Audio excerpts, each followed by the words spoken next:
video. Oh, hi! How fun.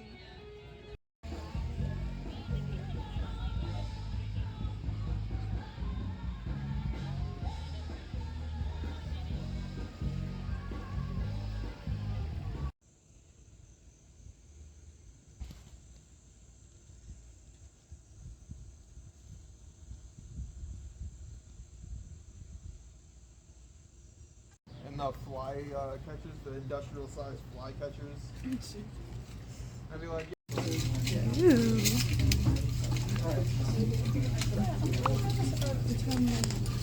Wiggy's October video Yeah. coming out November 2nd. It's not out November 2nd. I'm gonna be so upset now. Editing me will figure something out there. Young Money Sponge. Young Money Sponge.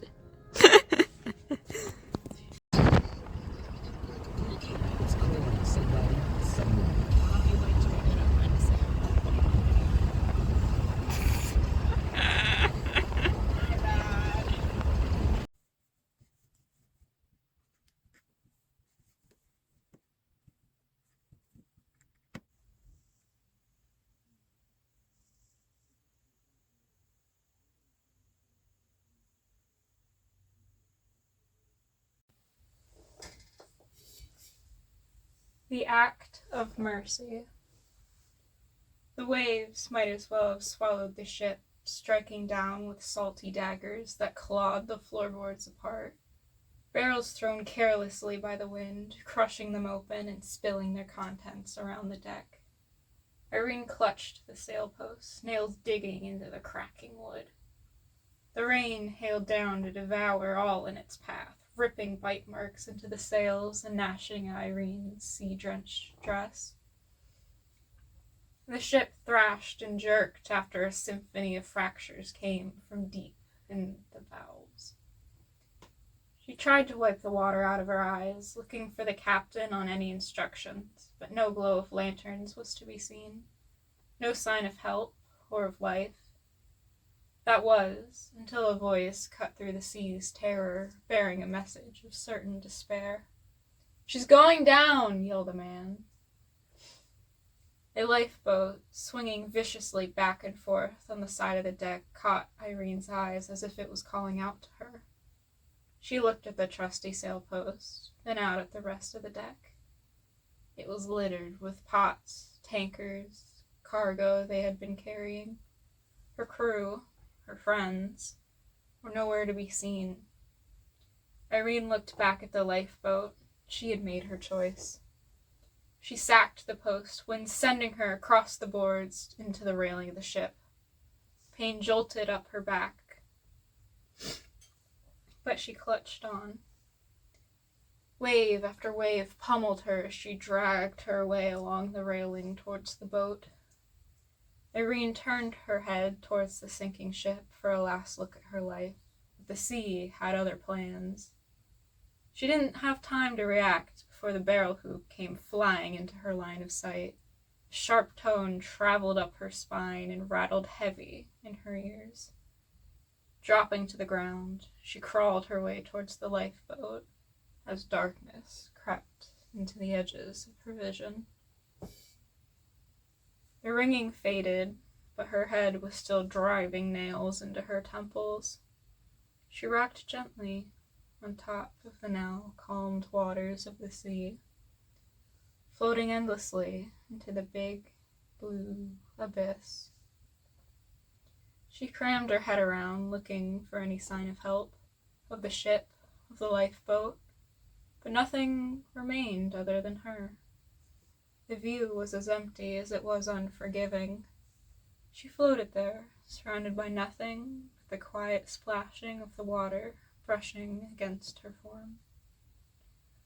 Her body ached and groaned from the stinging cold of the water.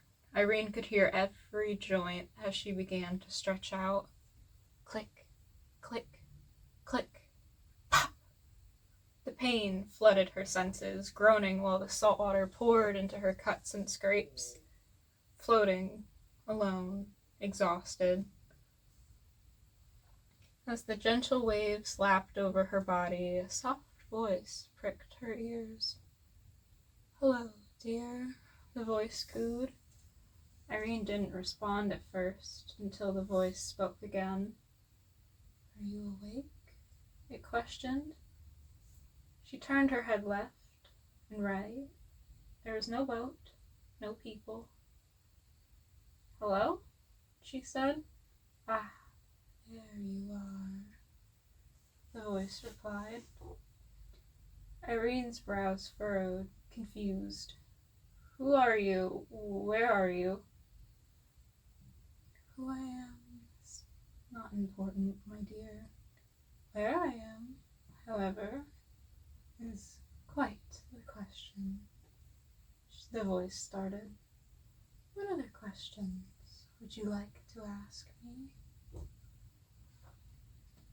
The stinging of the salt water ceased its attack on Irene as the voice spoke, which allowed her to finally think. "Is my crew safe?" Irene sighed. "Yes, they were taken aboard a ship," the voice answered. "Is my father okay?" "His health is in good condition, dear, but his heart yearns for his child to return home," the voice answered. "Will I return home?" Irene questioned. A silence fell between the two. Seagulls flew high above her, flying to their far-off homes on distant islands. The sound of swaying palm trees and the hammering of nails into fresh-cut pine wood grappled her attention. But she wished to return home, to see her father's fishing at the pier. Squeaky board shifting under her feet as she ran to her father, who was eager to tell her stories of his travels as a young man.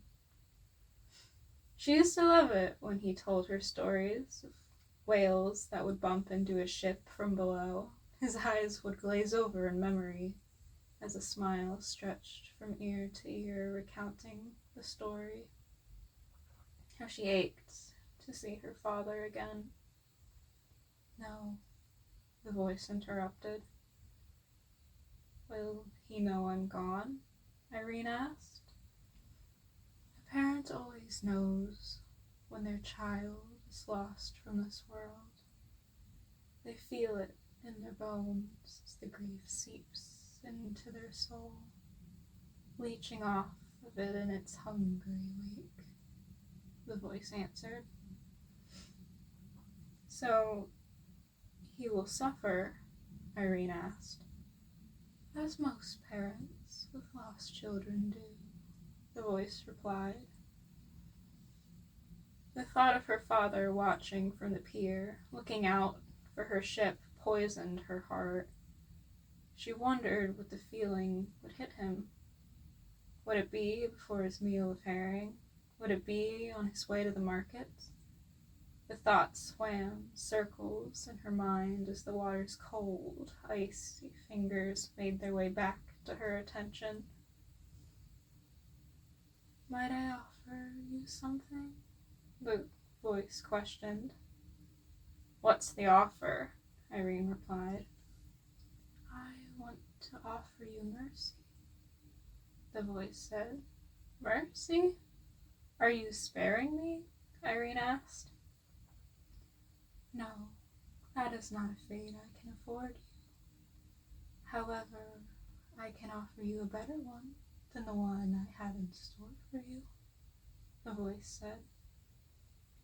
"What did you have in store for me?" Irene asked. "I was going to leave you to the sharks, to give a troubled life an equally troubled end, but I've changed my mind. But only if you want the alternative, my dear," the voice responded. Irene considered the offer, knowing she really only had one option. The thought of being ripped piece by piece by piece by the sea's own treacherous beasts while she fought back in vain was not an end she wanted.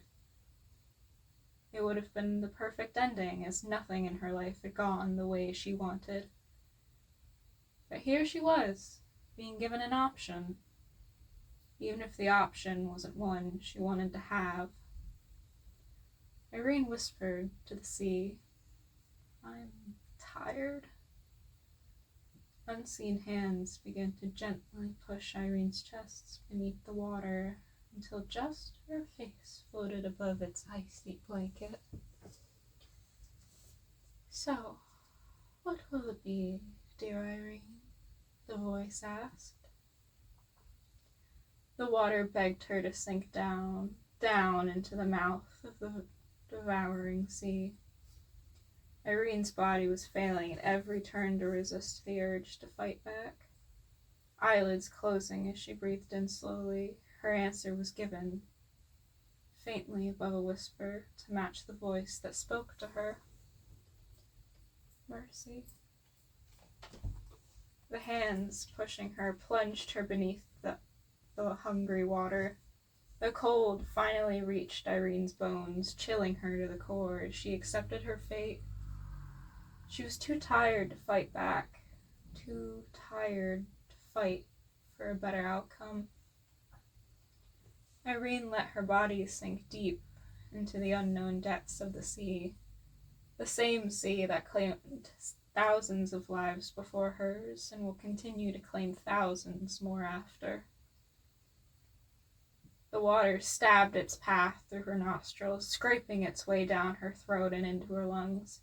She grabbed at her throat to cough the water out, to find some semblance of air, but every inhalation drove in more of the intense burning she was trying to escape from. The ocean was forcing a wet blanket down her esophagus, too heavy for her to bear. Irene felt her muscles give under the pressure, urging her to give up, to let go, to finally stop. Irene's hands fell from her sore throat, glancing up one last time through lidded eyes to see the now blurred sky beneath the waves of the sea. The last bubble of her life floated to the surface ever so slowly, swirling around and around and around. That one last bubble, a mark of the mercy she had accepted, snatched by the air where it came from. Her eyes rolled back when her body gave in. She wished things had turned out differently, that she had never left home.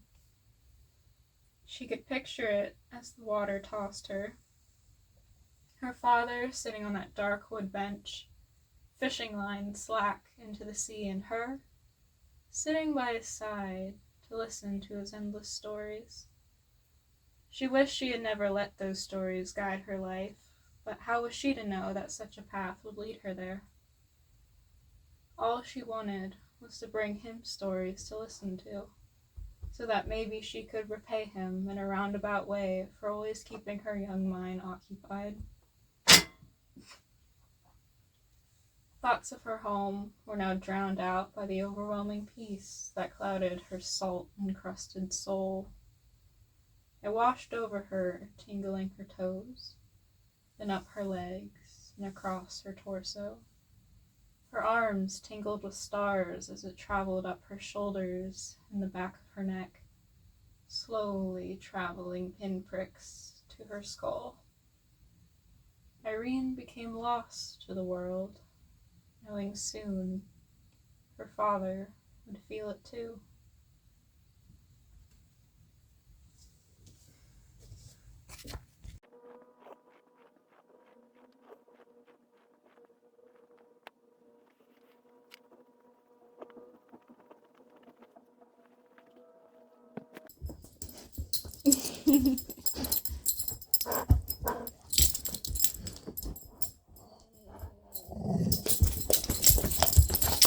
Oh my lord. Sir.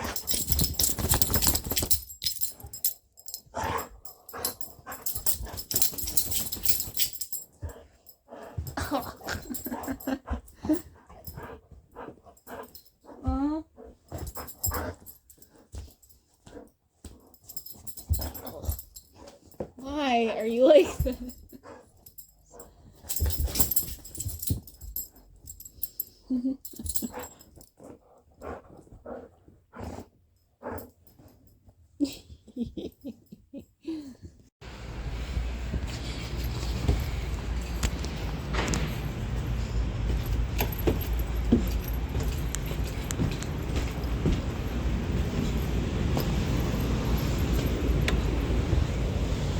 Ooh.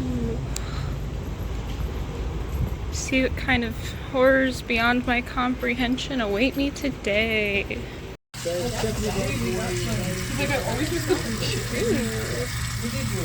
How fun. Vacuums. We need to wash this out then. Yep.